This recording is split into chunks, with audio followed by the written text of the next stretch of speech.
उस काल को देखकर अर्जुन आंखों देखा बता रहा है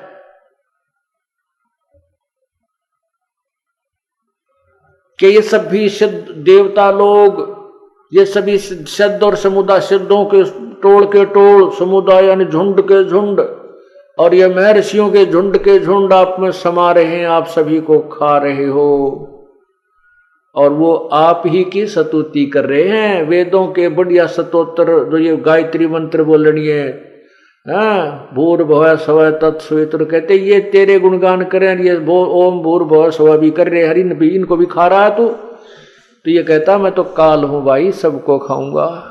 अब क्या बताते हैं और क्या बता रहे हैं देखिएगा, यही गीता जी के अध्याय नंबर 11 के अब 22वां श्लोक कर देखो। ये 11 अध्याय 11 और श्लोक ये 22 है, ये 22 है। अब ये तो आपने 21वां पढ़ा है कि वे ही देवताओं, ये 21वां पढ़ा आपने, वे ही देवताओं के समूह आप में प्रवेश करते हैं, कुछ भयभीत होकर काल से डर के हाथ जोड़े आपके नाम और गुणों का उच्चारण करते हैं, तथा महर्षि और सिद्धों के समुदाय कल्याण हो ऐसा कहकर उत्तम उत्तम स्तोत्रों की स्तुति करते हैं। और ये देखो जो 11 रुद्र और 12 आदित्य तथा 8 वसु, साध्यगण, विश्वदेव, अश्विनी कुमार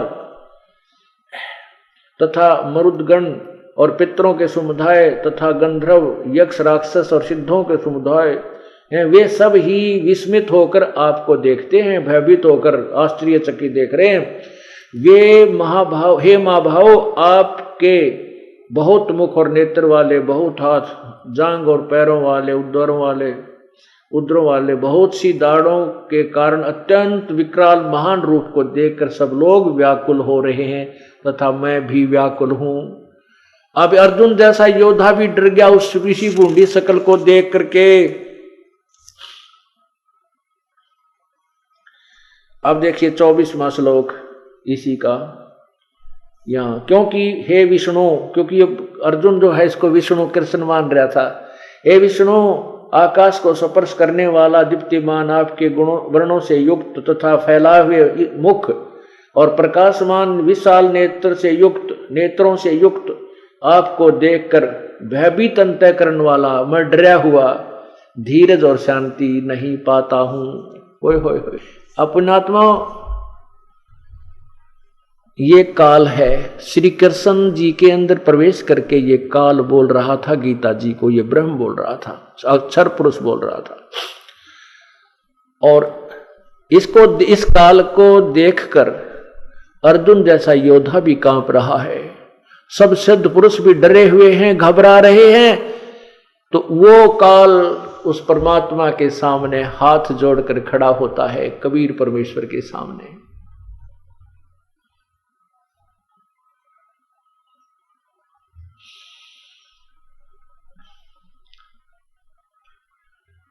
मूर्ख मनवा काल की चिंता क्यों सताती है, सतगुरु अपना साथी है, सतगुरु हरदम साथी है। मूर्ख मनवा काल की चिंता क्यों सताती है, सतगुरु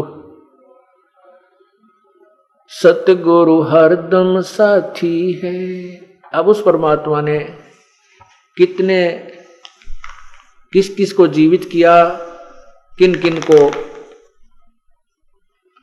जीवन दान दिया जिनका जीवन शेष नहीं था, और कितने उस मोरध्वज ताम्रध्वज जैसी लीलाएं भी प्रभु ने करके दिखाई। सम्मन के पुत्र सेव अर्थात शिव को जो सम्मन ने काट के अपने हाथों से और डाल दिया था, उस पूर्ण परमात्मा ने जीवित किया।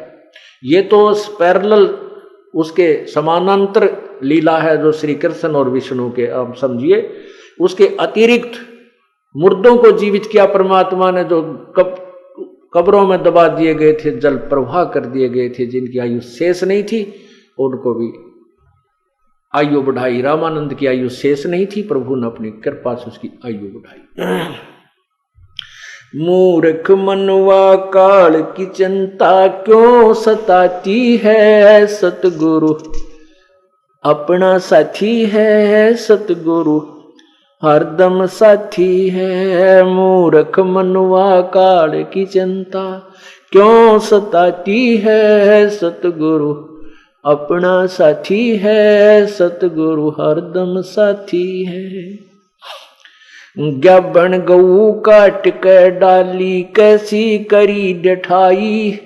कह सिकंदर इसे जीवित कर दे जब मानो तेरी खुदाई। ज्ञाबन गऊ काट के डाली कैसी करी डठाई। कह सिकंदर इसे जीवित कर दे तब मानो तेरी खुदाई।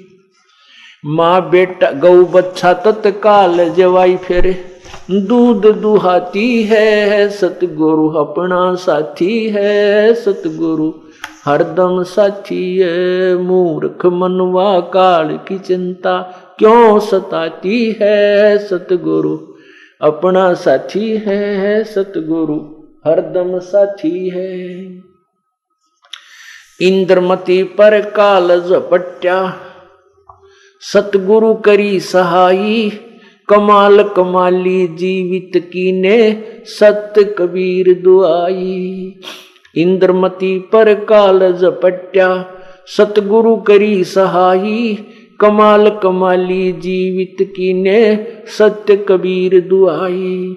सिकंदर की जलन बुझाई वो तो करामाती है। सतगुरु अपना साथी है, सतगुरु हरदम साथी है। मूर्ख मनवा काल की चिंता क्यों सताती है। सतगुरु अपना साथी है, सतगुरु हरदम साथी है। बिजली खान पठान सुलझाया और अब्राहिम सुल्तानी। हिंदू राजा वीर सिंह ने सीख गुरु की मानी। बिजली खान पठान सुलझाया और अब्राहिम सुल्तानी। हिंदू राजा वीर सिंह ने भी सीख गुरु की मानी। वेद कतिब कह एक कहानी कोई जात न पाती है। सतगुरु अपना साथी है, सतगुरु हरदम साथी है। मूर्ख मनुआ काल की चिंता क्यों सताती है। सतगुरु अपना साथी है, सतगुरु हरदम साथी है। जो चाहे सो कर दे सतगुरु, भरम पड़ो मत कोई। सेऊ दड़ पे शीस चढ़ाया, पीछे करी रसोई। जो चाहे सो कर दे सतगुरु, भरम पड़ो मत कोई। सेऊ दड़ पे शीस चढ़ाया, पीछे करी रसोई। माँ बेटे की 84 खोई, यह कथा बताती है। सतगुरु अपना साथी है, सतगुरु हरदम साथी है। मूर्ख मनुआ काल की चिंता क्यों सताती है। सतगुरु अपना साथी है, सतगुरु हरदम साथी है। जगन्नाथ का मंदिर बचाया, जल्दी न करी चढ़ाई। साहेब कबीर के तेज के आगे फीका पड़ गया भाई। जगन्नाथ का मंदिर बचाया, समुद्र ने करी चढ़ाई। साहेब कबीर के तेज के आगे फीका पड़ गया भाई। विपर रूप धर दई दवाई, मेरी नहीं पार बसाती है। सतगुरु अपना साथी है, सतगुरु हरदम साथी है। मूर्ख मनुआ काल की चिंता क्यों सताती है। सतगुरु अपना साथी है, सतगुरु हरदम साथी है। राज दरबार में साहेब कबीर ने पग पर डाला पानी। जगन्नाथ के पंडे के पैर की पड़गी आग बुझानी। राज दरबार में साहेब कबीर ने अपने पैर पर डाला पानी। जगन्नाथ के पंडे के पैर की पड़गी आग बुझानी। दूत भेज के बूझी कहानी, जो की त्यों ही पाती है सतगुरु अपना साथी है सतगुरु हरदम साथी है। मूर्ख मनुआ काल की चिंता क्यों सताती है सतगुरु अपना साथी है सतगुरु हरदम साथी है। उबलते तेल के बर्तन में डाले बंदी छोड़ कबीर, शेख तकी कह मंत्र से तेल की इसने ठंडी करी तासीर। उबलते तेल के बर्तन में डाले वह बंदी छोड़ कबीर, शेख तकी कह मंत्र से इसने तेल की ठंडी करी तासीर।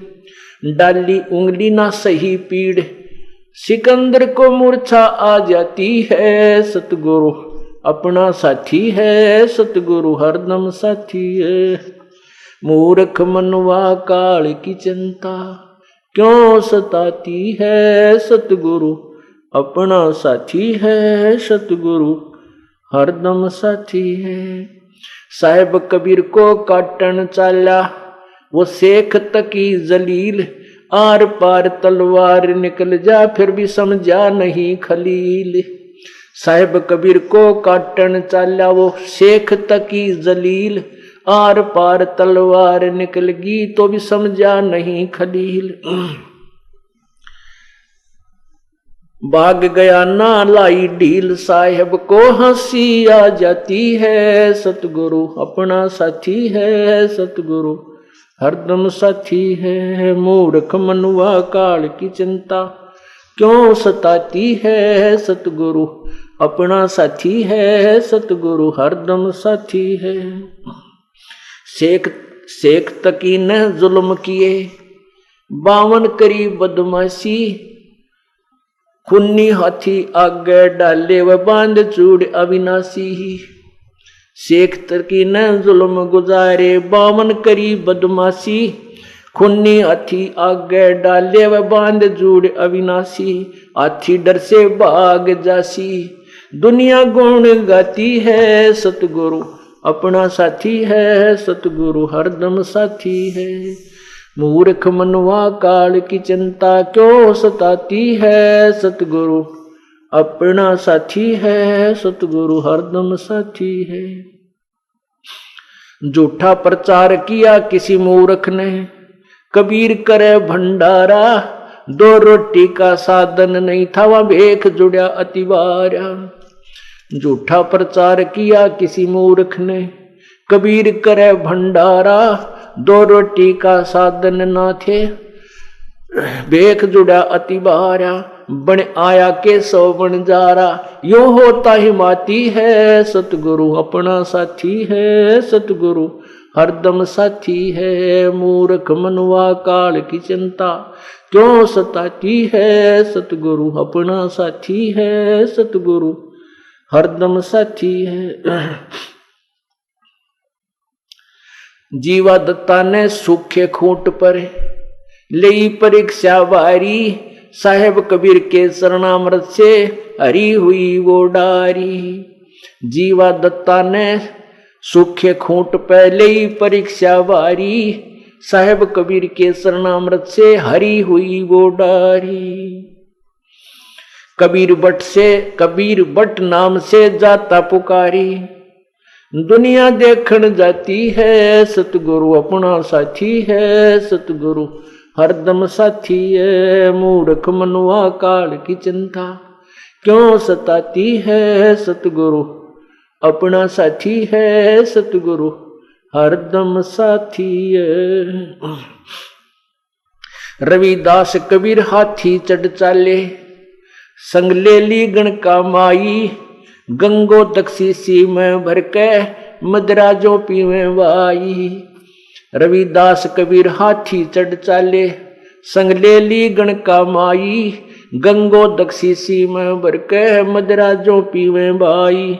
64 लाख ने भक्ति गंवाई, मूर्ख को न प्रतीत आती है सतगुरु अपना साथी है सतगुरु हरदम साथी है। मूर्ख मनुआ काल की चिंता क्यों सताती है। सतगुरु अपना साथी है। सतगुरु हरदम साथी है।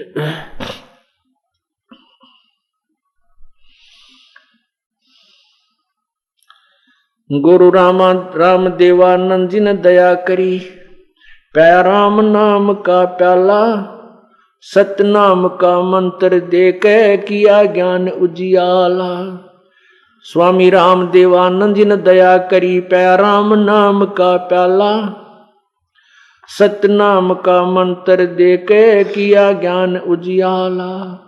चरना के मारे राम पाला अब भक्ति मन बाती है। सतगुरु अपना साथी है। सतगुरु हरदम साथी है। मूर्ख मनुआ काल की चिंता क्यों सताती है। सतगुरु अपना साथी है। सतगुरु हरदम साथी है। सतसाही पुण्यात्माओं,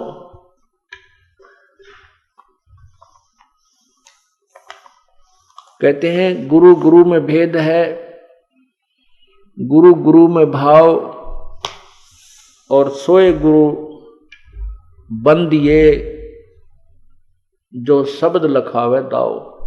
गुरु प्रत्येक को गुरु कहा जाता है जो कोई भी दिशा दर्शन दिग्दर्शन कराता है, लेकिन उन गुरुओं में अंतर होता है।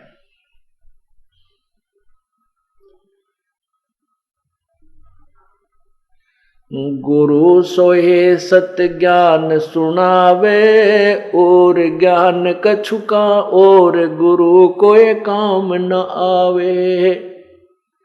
गुरु सोहे तत्व ज्ञान सुनावे और गुरु कुछ काम न आवे। कि जिस प्रकार गुरु तो बहुत से होते हैं, उनको भी गुरु कहा जाता था, उनको महर्षि भी कहा जाता था, जिनको ना वेदों का ज्ञान, ना अपने सदग्रंथों का ज्ञान, ना कोई भक्ति विधि का ज्ञान था उनको। अभी आपने सुना ज्ञापन गऊ काट कर डाली कैसी क्रीड ठाई और कैसे सिकंदर इसे जीवित कर दो जब जान मानो तेरी खुदाई। परमात्मा कबीर परमेश्वर तत्व ज्ञान समझाया करते थे। हिंदू और मुसलमानों के उन नकली दर्शकों को गुरुओं को कहा करते थे कि तुम शास्त्र विधि को त्याग कर मनमानी पूजाएं समाज को दे रहे हो, जिस कारण से तुम समाज का अपकार कर रहे हो, उपकार नहीं कर रहे हो। इन बातों से वह क्षुब्ध होकर के और प्रभु के शत्रु बन गए कि ये हमारी इंसल्ट कर रहा है, हमारी बेइज्जती कर रहा है। इसी के परिणाम स्वरूप एक बार सिकंदर लोधी राजा, जो दिल्ली के बादशाह थे, भारतवर्ष के जो सम्राट थे, उसके अंतर्गत अन्य छोटे राजा लोग आया करते थे। तो काशी का नवाब वीर सिंह बघेल वो काशी के नरेश थे, जो दिल्ली के बादशाह के अंतर्गत आते थे। उनके शासन के वो उनके जो है अंतर्गत थे, छोटे राजा थे। सिकंदर लोधी वहां चले गए थे। साथ में एक शेख तकी नाम का उनका धार्मिक गुरु था, जो कि भारतवर्ष के जितने भी मुसलमान भाई थे उन सब का वो मुखिया था, वो मुख्य पीर था और वही राजा के साथ रहा करता था। राजा उसके संकेत से ही सर्व कार्य किया करता था, क्योंकि धार्मिक लोग होते थे सभी और वो गुरुओं के ऊपर पूर्ण विश्वास करते थे, अंधविश्वास करते थे। और जो भी शेख तकी अपनी जनता को, अपने अनुयायियों को कह देता था, वो फाइनल होती थी। राजा भी, इसलिए राजा भी विवश था उस पीर के को साथ रखकर उसकी हर आज्ञा का पालन करने में। परमात्मा कबीर जी के जो शत्रु हुए थे, वो अज्ञानी गुरु पीर काजी मुल्ला, उन्होंने सिकंदर लोधी के सामने उल्टी सुल्टी झूठी कथाएं सुनाकर परमात्मा कबीर जी की जो है शिकायत की, कंप्लेंट कर दी। क्या क्या बताया कि वो मुसलमान धर्म को गलत बताता है, हमारी कुरान को गलत बताता है, हमारे हजरत मोहम्मद को नबी नहीं मानता है और वो अपने आप को खुदा कहता है, भगवान कहता है, हमारी बेइज्जती करता है, नाक में दम कर रखा है, वो बदमाश व्यक्ति है, पता नहीं क्या क्या झूठ बोल दी।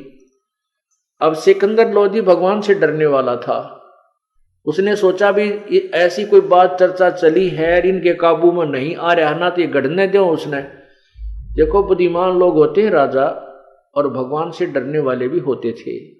उस सिकंदर लोधी ने विचार किया कि यदि ये छोटा मोटा व्यक्ति होता तो ये इतने जो पीर और काजी बने इसकी साथ वैसे सामत अड़ा देते, कोई न कोई बात अवश्य है। सिकंदर लोधी को भी थोड़ा डर है, भगवान से डरने वाला था। उसने सोचा कि पहले परीक्षा लेता हूं, यदि वह परीक्षा में सफल हो गया तो फिर मैं पाप का भागी नहीं बनूंगा। इस दृष्टिकोण से सिकंदर लोधी ने कहा कि जाओ उसको बुलाकर लाओ, पकड़ के लाओ। 10 सिपाही भेजे शेख तकी ने कि जाओ उस एक बालक एक व्यक्ति को पकड़ने के लिए 10 सिपाही गए और साथ में उनके माता पिता को भी पकड़ ले। अब सिकंदर लोधी ने कहा कि तू अपने आप को अल्लाह कहता है, खुदा कहता है, अपने आप को नबी मानता है, अवतार मानता है, तो हमारे हजरत मोहम्मद नबी ने एक गाय को मारकर जीवित किया था। हजरत मोहम्मद जी ने एक गाय को शब्द यानी वचन से मारा था और वचन से ही जीवित कर दिया था। इतनी उनमें शक्ति थी। गरीबदास साहिब जी ने लिखा है कि मारी गौ शब्द के तीरम, ऐसे होते मोहम्मद पीरम, और शब्द फेर जवाई, गोसत नहीं खाया, हंसा राख्या गोसत नहीं खाया भाई। ऐसे पीर मोहम्मद भाई कि तुम नकल तो करते हो हजरत मोहम्मद जी की। गरीबदास साहिब ने कबीर परमेश्वर की महिमा से परिचित होने के बाद बताया, उनके ज्ञान को सुनकर, कि मारी गौ शब्द के तीरम, सब वचन रूपी तीर से, वचन से गाय को मारा था हजरत मोहम्मद जी ने, और शब्द फेर जवाई, वह शब्द से जीवित की थी। और उस महापुरुष ने उसका मांस नहीं खाया, वो गाय को जीवित कर दिया था, उसका जीवन रक्षा की थी। और तुम गाय को मारते हो और खाते हो, उसको कलमा पढ़कर पवित्र मानकर मांस खाते हो, ये तुम्हारी अपनी दंत कथा है। तो इस दृष्टिकोण से सिकंदर लोधी ने कहा कि हमारे हजरत मोहम्मद नबी थे, उन्होंने गाय को जीवित कर दिया था मार के शब्द से, तो आप जीवित करके दिखाओ तब मैं तेरी प्रभुता को मानूंगा। ज्ञापन को वो गाय जो थी गर्भवती थी और 8वां 7वां महीना लगा हुआ था, उसको अभी ब्याने में थोड़ा सा समय था, वह गाय काट दी, पेट के बल से बीच में तलवार मार कर 4 टुकड़े हो गए मां बेटेंगे, बच्चा था गर्भ में। तब परमात्मा ने कहा कि कबीर परमेश्वर ने कहा कि परमात्मा की पहचान करने के लिए केवल इतनी ही परीक्षा काफी नहीं है जो तुम सोच रहे हो कि गाय को जीवित कर देने मात्र से प्रभु मान लिया जाता है। तो फिर उन परमात्मा ने वो दोनों माँ व बेटियां गए, एक एक थपकी दी, नौकर का चुटकी देकर 1 मिनट में वो जीवित कर दिए, और गाय के नीचे वो बच्चे को लगा करके और दूध की बाल्टी भर दी। तब कहा था गौ अपनी अम्मा है, इस पर छुरी मत बहा, कह कबीर इसके घी दूध को ये सब ही आत्म खा। जिस ममड़ी का जिस माता का दूध पीवत हो और मक्खन दूध मक्खन घृत बहु खाई, और उसको फिर तुम कत्ल करत हो लेकर कर्द कसाई। जिस गऊ को तुम मां कहते हो, जिसका तुमने दूध पी लिया वो मां हुई, और उस मां का फिर तुम कत्ल करते हो, मांस खाते हो लेकर कर्द कसाई।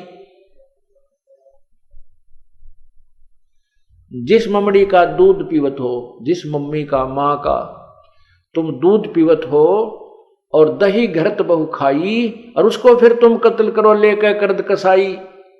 अब उस टाइम कौन बोल रहा है? सबकी घिघी बंदरी, क्योंकि सामने गाय बच्चा जीवित करके मालिक ने दूध की बाल्टी ठोक रखी, और सिकंदर लोधी भी कांपने लग गया। फिर परमात्मा खड़े हुए, हम ये अलखला हैं कुतुब गोस और पीर, गरीबदास खालिक दनी हमरा नाम कबीर। मैं वो अल्लाह अकबर हूं, मैं वो कबीर अल्लाह हूं जिसको तुम अल्लाह बड़ा कहते हो। मैं वही अल्लाह बड़ा हूं, मैं वही अल्लाह कबीर हूं, मैं वही भगवान हूं, पूर्ण परमात्मा हूं। फिर उस समय तो सारे सिकंदर लोधी मान गया, चर्चा करण की और गोष्ठी, और उसमें ना नुकर करने का कोई समय नहीं था उसके पास। और परमात्मा इतना सुंदर तेजों में और लंबा शरीर आकाश से मिला हुआ दिखाई दिया। तब सिकंदर लोधी ने चरणों में प्रणाम किया और परमात्मा को पालकी में बैठाकर, साथ में उनके माता पिता को अलग अलग पालकियों में बैठा करके और उनके आदर सत्कार के साथ बैंड बाजे बजा के उनकी झोपड़ी तक छोड़ कर आए। बोलो सतगुरुदेव की जय। अब उसके पश्चात क्या होता है? अब कहते हैं ना, पावेगा अपना किया रे, भोगेगा अपना किया रे। जैसे कर्म करेगा वो फल तो तुझे मिलेगा ही मिलेगा। कब तक मिलेगा? जब तक आप पूर्ण परमात्मा कबीर परमेश्वर की शरण में नहीं आते। जैसा भी आपने सुना था कि मासा घटे ना तिल बधे, विद ना लिखे जो लेख, और सच्चा सतगुर मेट कर ऊपर मारा मेघ। तो सिकंदर लोधी प्रभावित बहुत हुआ, लेकिन ये नकली गुरु, नकली पीर, ये डुप्लीकेट महर्षि, ये हमेशा इस जनता के शत्रु रहे हैं। और ये भोली जनता इन पर बहुत विश्वास किया करती रही है कि ये जो कह रहे हैं सही है। जब वहां परमात्मा ने सबके समक्ष गाय को जीवित कर दिया, बच्चे को भी जीवित कर दिया, दूध की बाल्टी भर दी और दूध पिया गट गट, औरों को भी पिलाया, तो उसको सिकंदर लोधी भी प्रभावित हुआ। लेकिन वो नकली पीर जो शेख तकी था उसका शत्रु था। वो पीर नहीं था, गुरु नहीं था, वो गुरु के रूप में एक शत्रु था। जैसे ईसा मसीह जी ने यही शब्द उच्चारण किए थे कि जिनको तुम अपने निकटतम, जिनको तुम अपने गुरु मानते हो, ये तुम्हारे सामने तुम्हें बहुत अच्छे नजर आते हैं, बहुत प्यारे लगते हैं, ये भेड़ की शक्ल में ये भेड़िए हैं जो तुम्हारे जीवन को खा रहे हैं। इन्हीं बातों से दुखी होते होकर के उन गुरु लोगों ने, उसमें अशिक्षित समाज था, और भ्रमित कर दिया और उस पुण्यात्मा को क्रश करवा डाला। आज वही स्थिति इस दास के साथ चल रही है, लेकिन अब समाज शिक्षित है और हिंदुस्तान स्वतंत्र है। इन लोगों की वो दाल नहीं चल पाई और नहीं गल पाई और ना ही गलेगी। अगर आज से 50-100 साल पहले शुरू होती है ये मार्ग, तो इस दास का अब तो पहले पता नहीं टुकड़े कहाँ मिलते, राख बन जाती। परमात्मा ने ऐसे समय में शुरू करना था, सुनियोजित था प्रभु का कि ये समय आ गया है, समाज शिक्षित है, ज्ञान और शास्त्र हमारे साथ हैं, इसलिए इन भ्रमित करने वालों का दाव नहीं लग पाया। हालांकि इन्होंने तो अपने तरफ से पूरा काम कर दिया था कि ऐसा काम कर दो, झूठा केस बनवा दिया, जबकि हमारे आश्रम पे आक्रमण हुआ क्रोथा में, उनको तो इनाम दे दिया। ये देखो यहाँ के काल के इस कलियुग के न्यायकारी राजा जो आक्रमण करने आए, कानून हाथ में लिया, उनको तो इनाम दे दिया, उन पे कोई केस नहीं करने को तैयार, और निर्दोष जो अपने आश्रम में बैठे थे चुपचाप उनके ऊपर आक्रमण किया। और ना जाने किन कारणों से उन्हें अपने आप उनको गोलियों से, पुलिस की गोलियों से घायल हुए हैं। और अब स्पष्ट हो गया है उस CFSL रिपोर्ट से, मधुबन की लैब ने स्पष्ट कर दिया कि आश्रम की गोलियों से वो व्यक्ति नहीं मरा। और उसके मरने की दूरी, गोली चलने की उनकी दूरी 20 फुट की है ज्यादा से ज्यादा, जबकि आश्रम से जहां वो पुलिस ने जो केस बनाया है उसमें जहां लड़के की मृत्यु सत्य दिखा रखी है, उस आश्रम से 140 फुट की दूरी पर है। और भी बहुत से कारण हैं। इस दास के बंदूक लगा रखी थी जो हमारा सेवक वहां पर था भी नहीं, मधुबन अपनी कोई ट्रेनिंग पे गया हुआ था, वो बंदूक प्रयोग ही नहीं की किसी ने, वो चली ही नहीं थी, वो मेरा लगा दी झूठी कि बंदूक लिए बांध दे खड़ा था बंदूक। ऐसे नकली ड्रामे बनाए इन लोगों ने। रिपोर्ट में आया कि वो बंदूक से गोली कभी चली नहीं। हम टेक्निकल रूप से बता नहीं सकते कब चली, अर्थात इस कांड के दौरान यह बंदूक चली ही नहीं है। परमात्मा ने चारों तरफ से उनको फिट्टे मुंह कर दिया। कहते सांच को आंच नहीं होती।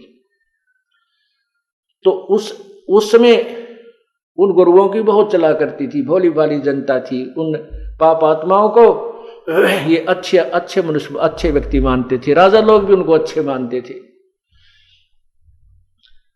अब हमारे को झूठा केस बनाकर इन्होंने जेल में भी डाल दिया, सारे काम कर दिए। लेकिन अब हमारा जो का तो वो जितने भी बच्चे थे वो ऐसे तोते की तरह पढ़ा रखे थे, तत्व ज्ञान से परिचित थे। आज और बढ़कर आ रहे हैं, हजारों की संख्या में और नाम ले लिया और ज्यादा जुड़ गए। इसलिए अब ये मार खाने वाला समय नहीं है, पहले ऐसा हुआ करता था, हो जाता था। अब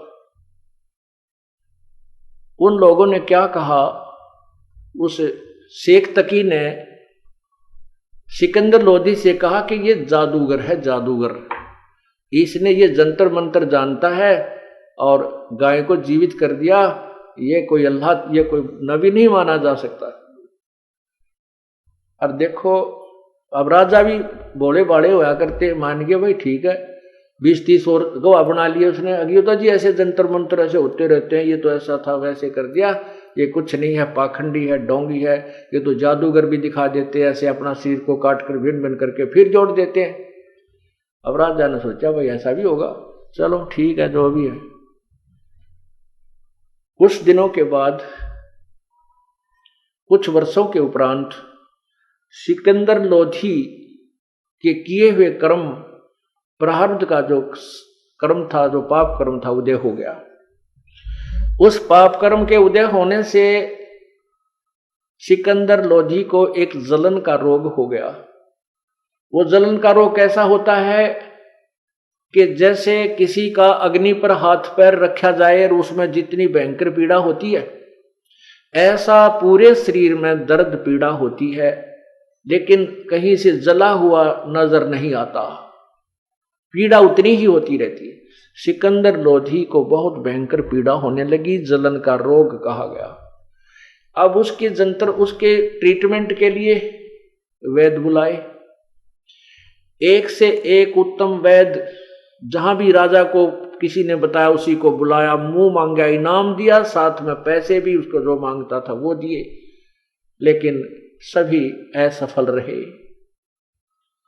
फिर आध्यात्मिक तरीका अपनाया, अपने पीर शेख तकी से भी जंतर मंतर करवाए, और भी किसी ने कहीं कोई सिद्ध, कोई ताबीज बांधने वाला, कोई ये तांत्रिक विद्या जानने वाला, सभी बुला डाले, सबसे अपना आध्यात्मिक उपचार भी करवाया, लेकिन सभी व्यर्थ रहे।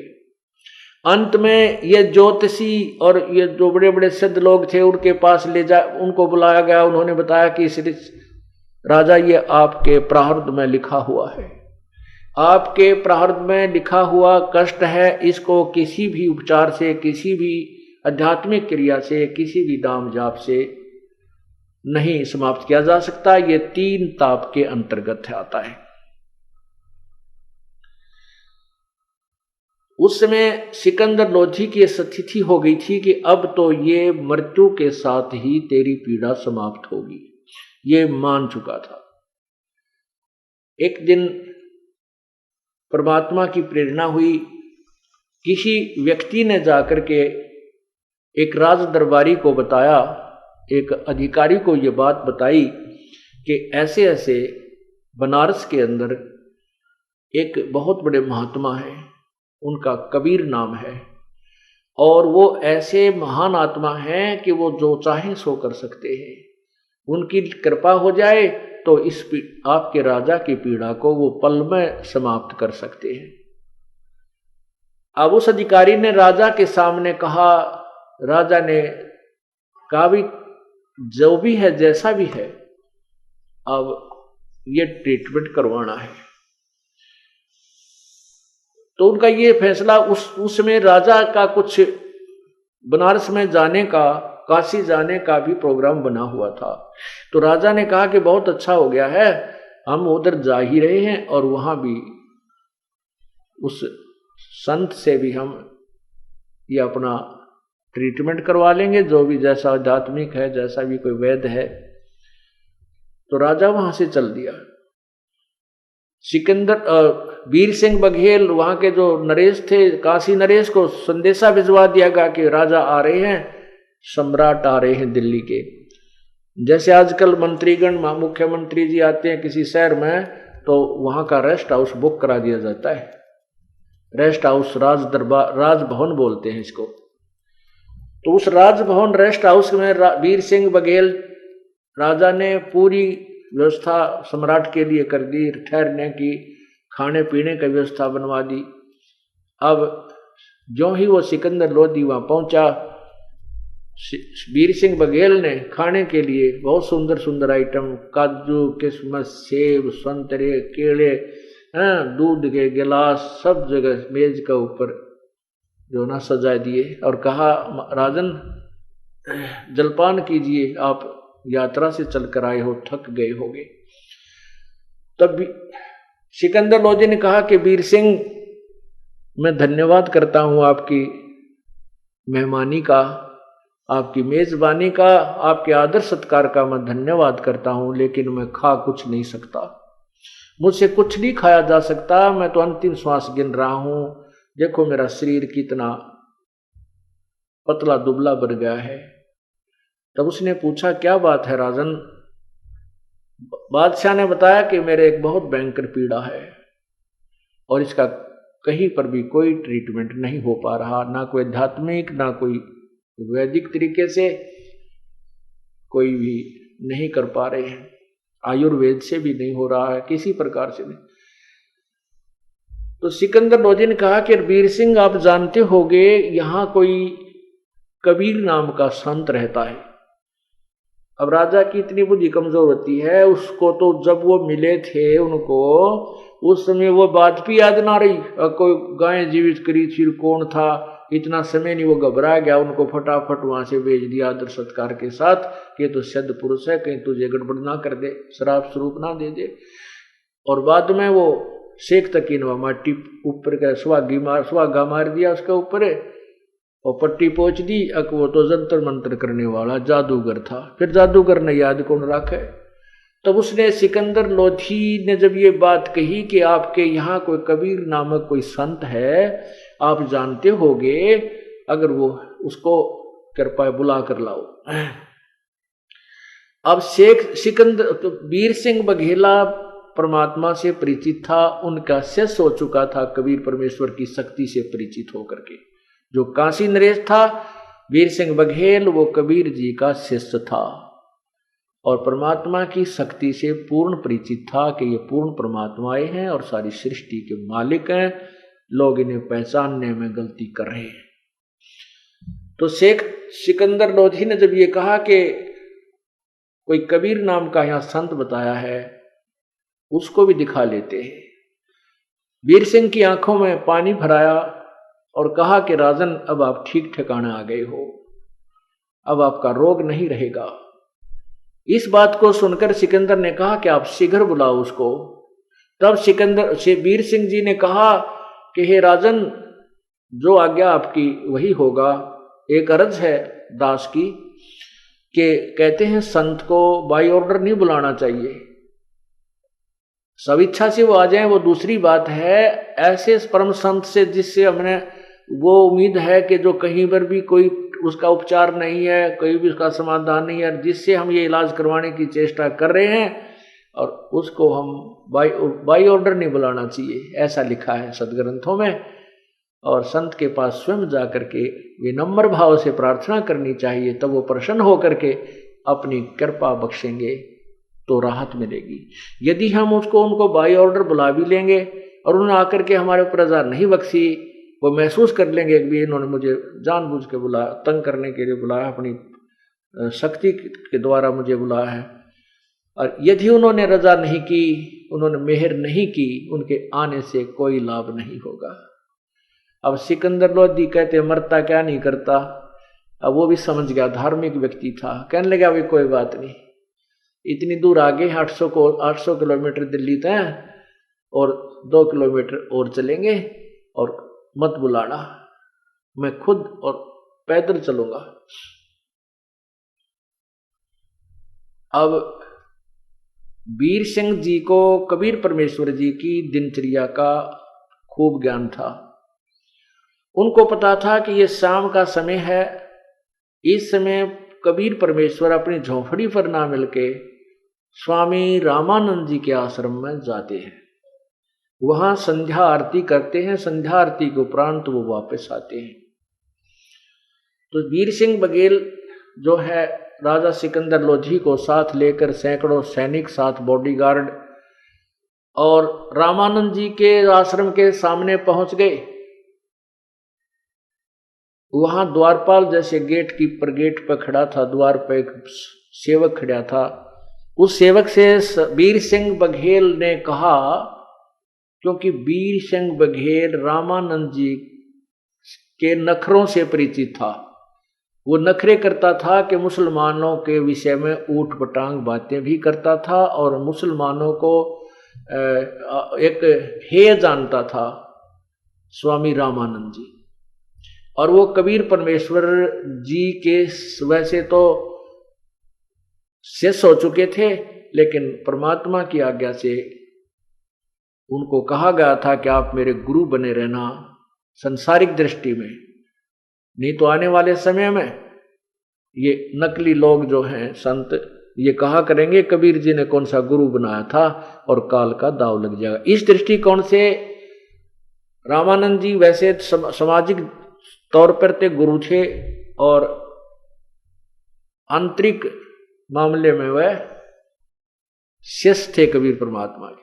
फिर भी हम यहाँ सांसारिक तो व्यवस्था है उसको लेकर चलेंगे। तो वीर सिंह बघेल भी वहां जाते थे। वीर सिंह बघेल को पहरेदार यानी परमात्मा रामानंद जी के जो ऋषि शिष्य थे वो जानते थे, पहचानते थे। और वीर सिंह भी ये जानता था कि सिकंदर लोधी मुसलमान है, जब मैं इसको सीधा भीतर ले गया तो रामानंद जी मेरे से नाराज हो जाएंगे और मुझे कोई शराप ना दे दे, को वचन ना कह दें। इस दृष्टिकोण से अपना पीछा छुटवाने के लिए उसने पहले ही आज्ञा मांग ली कि स्वामी रामानंद जी से हमारी प्रार्थना करना। वीर सिंह ने उस गेट पर खड़े सेवक से कहा कि स्वामी रामानंद जी से प्रार्थना करना कि सिकंदर लोधी दिल्ली के बादशाह आपका दर्शन करना चाहते हैं और कबीर जी से मिलना चाहते हैं। जब तक वो उस पहरेदार से ये पूछा था सेवक से कि कबीर जी हैं क्या उपस्थित आश्रम में, तो सेवक ने कहा था कि कबीर जी अभी आए नहीं हैं। कितनी देर में आएंगे, वीर सिंह ने पूछा। सेवक ने कहा कि उनकी मौज है, समय तो हो गया आने का, आए तो अब 10 मिनट में आ जाए, नहीं तो घंटा आध घंटे में तो आएंगे ही आएंगे, अवश्य आते हैं। तब वीर सिंह ने कहा था कि आप रामानंद जी से एक आज्ञा लेना कि दिल्ली के बादशाह सिकंदर लोधी ये मुसलमान सम्राट हैं, ये आए हुए हैं और इस कबीर जी से मिलना चाहते हैं, तब तक आपके आश्रम में आपके दर्शन और यहाँ विश्राम करना चाहते हैं। अब सेवक अंदर गया। सेवक ने जाकर स्वामी जी से कहा कि ऐसे ऐसे वीर सिंह बघेल के साथ दिल्ली के बादशाह मुसलमान सम्राट सिकंदर लोधी आए हैं, वो कबीर जी से मिलना चाहते हैं और तब तक आपके यहाँ आश्रम में अंदर आना चाहते हैं, आपके दर्शन करना चाहते हैं। अब रामानंद जी मुसलमानों से बहुत चिढ़ते थे वैसे तो वो पहले जाति पाति में भी बहुत ज्यादा विश्वास रखते थे, लेकिन परमात्मा ने एक ऐसी लीला की थी उनके साथ, वो जाति पाति यानी हिंदू धर्म में जो भी जाति पाति थी उसको नहीं मानते थे, लेकिन मुसलमानों को फिर भी वो हे समझते थे। अब एक परमात्मा, पूर्ण परमात्मा कबीर जी ने एक शिकार में, एक तीर में कई शिकार करने थे। रामानंद जी का भी भ्रम तोड़ना था और सिकंदर लोधी का भी वह आकड़ काटनी थी।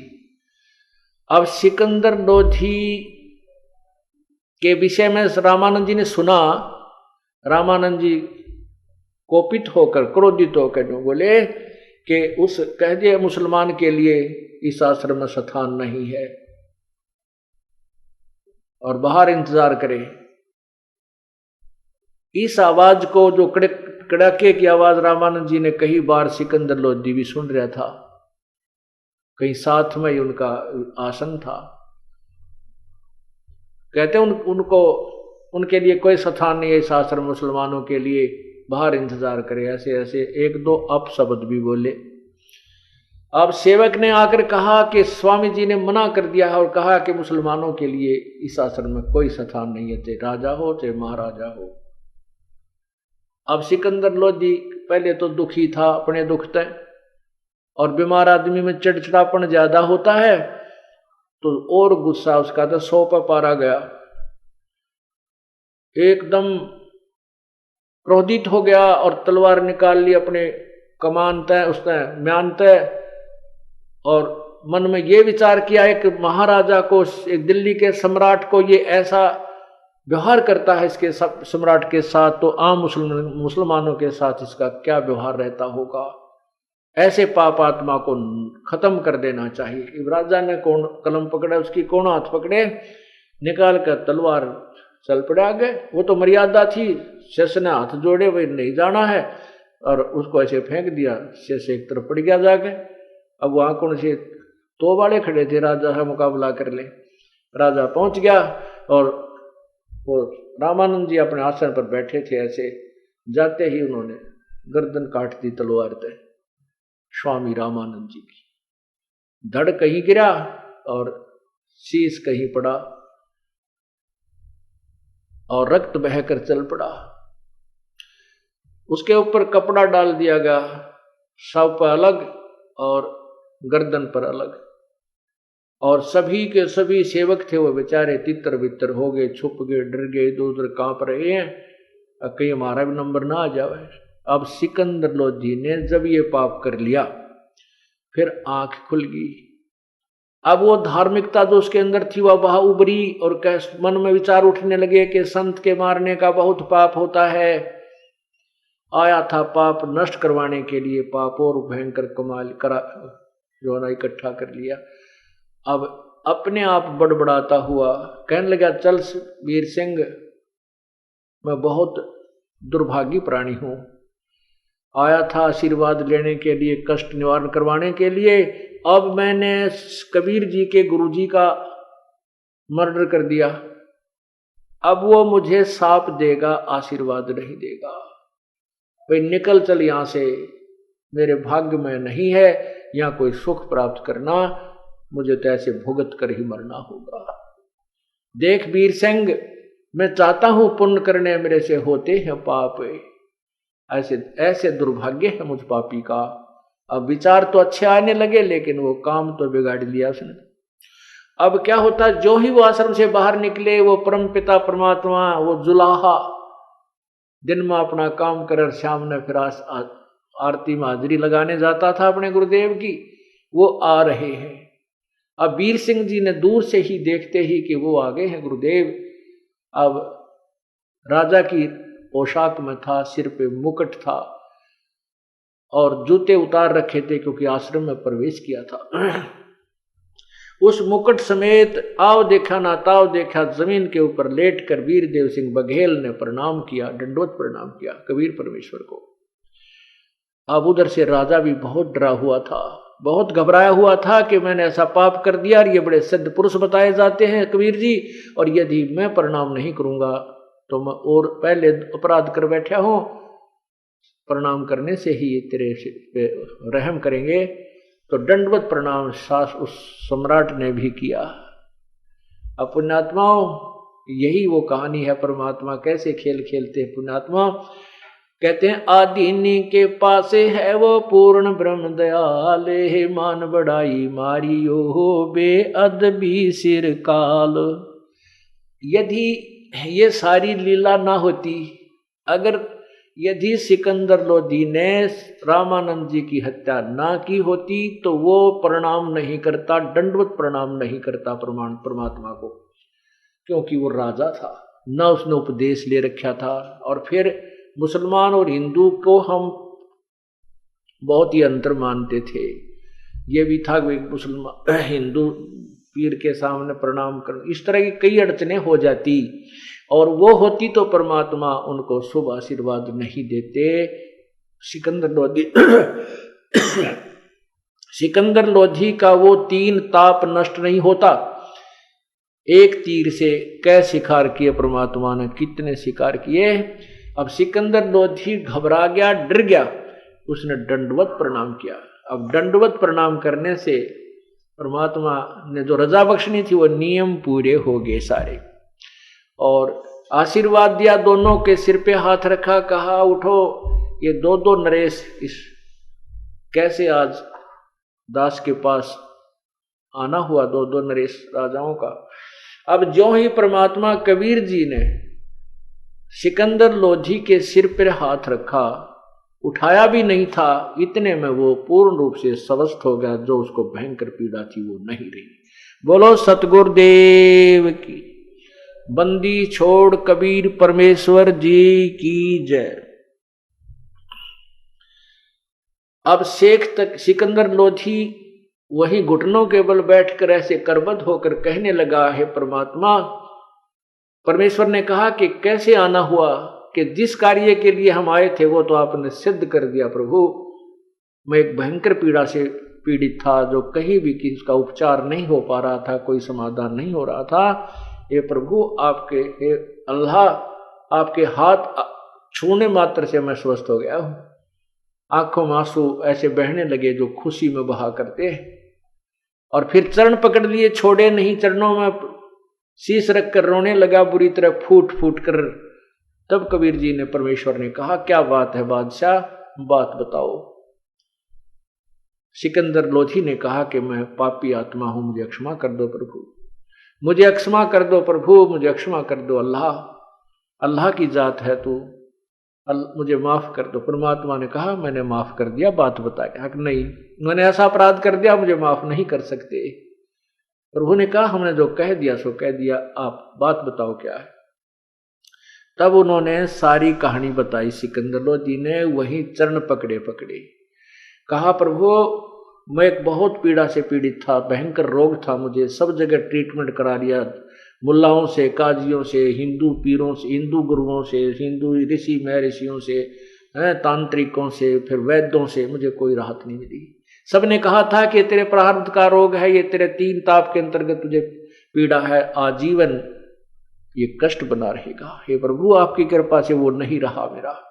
अब मैंने एक और जुल्म कर दिया, मैं अब इस रोग से पीड़ित था, मेरा चिड़चिड़ा स्वभाव हो गया था, और ऐसे ऐसे हमने स्वामी रामानंद जी से आश्रम में प्रवेश करने की आज्ञा मांगी थी। उन्होंने मुझे अपशब्द कह दिए कि मैं मुसलमानों को देख कर दर्शन भी नहीं करना चाहता, ये मलेच्छ होते हैं, इनको आश्रम आने की अनुमति नहीं दी जा सकती, ये नहीं आएंगे।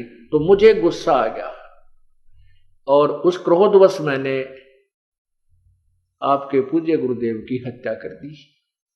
हे प्रभु मैं इतना पापी हूं, पुण्य की तरफ चलता हूं तो मुझे पाप ही मिलते हैं।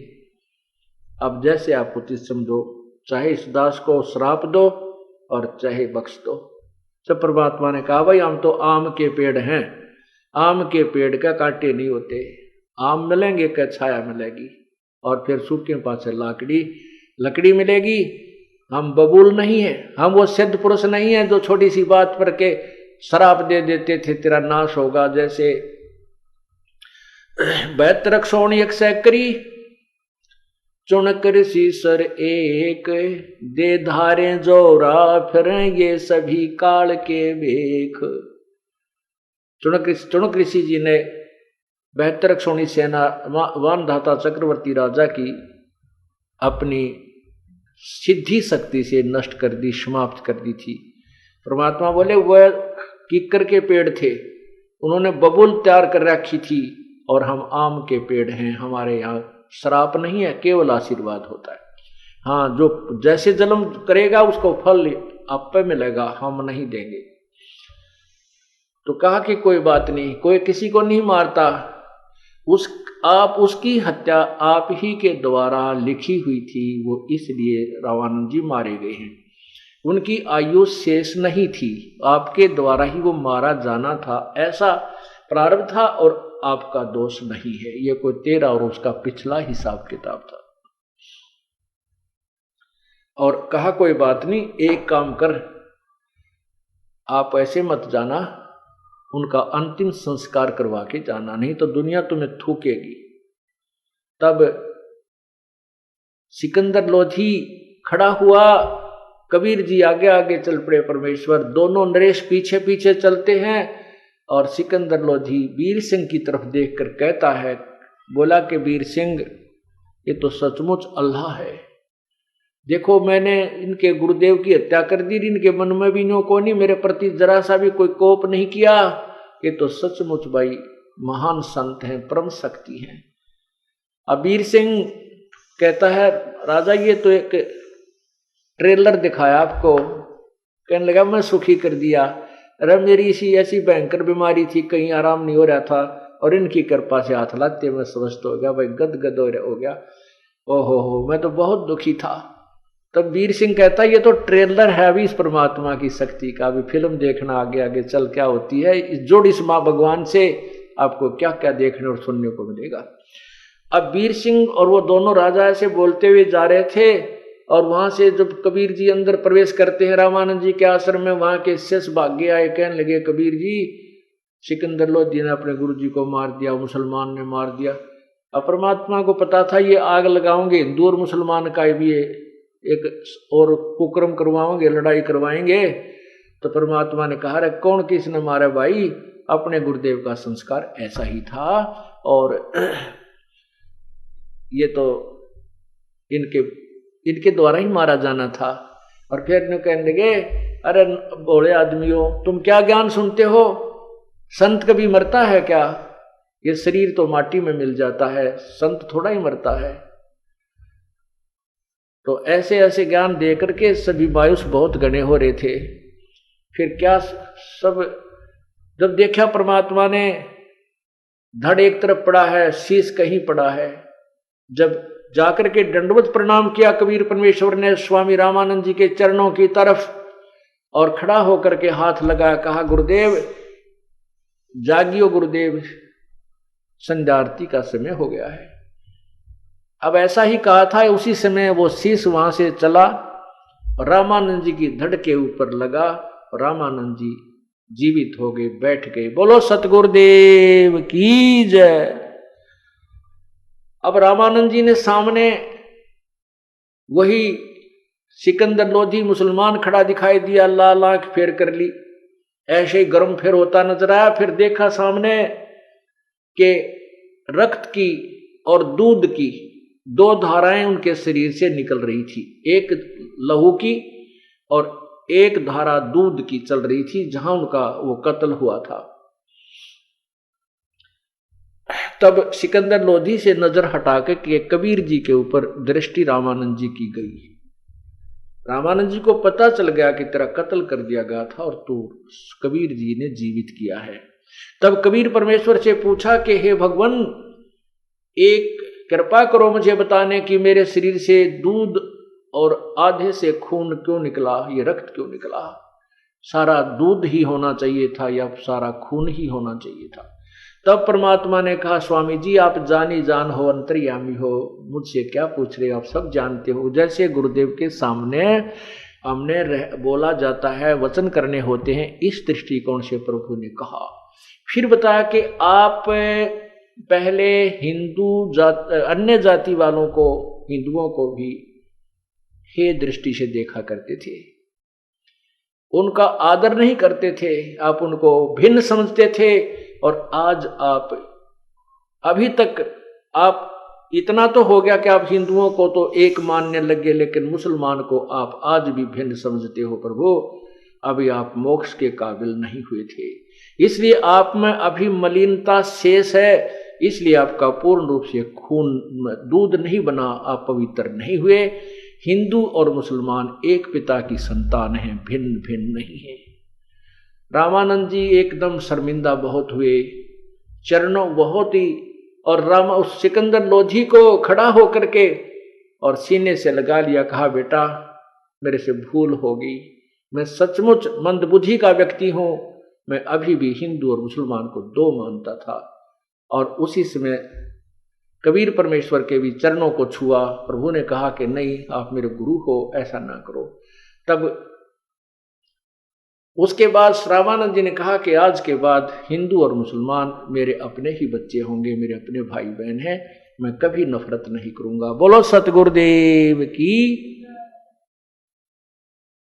इस प्रकार उस परम पिता ने एक ही तीर से कई शिकार किए।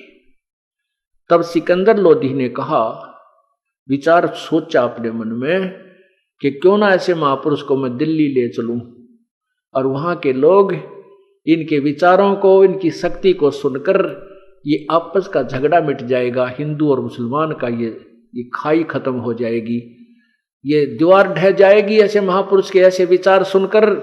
इस दृष्टिकोण से परमात्मा से प्रार्थना दिल्ली चलने के लिए की। बोलो सतगुरुदेव की जय। शेष सत्संग शाम को सुनाएंगे।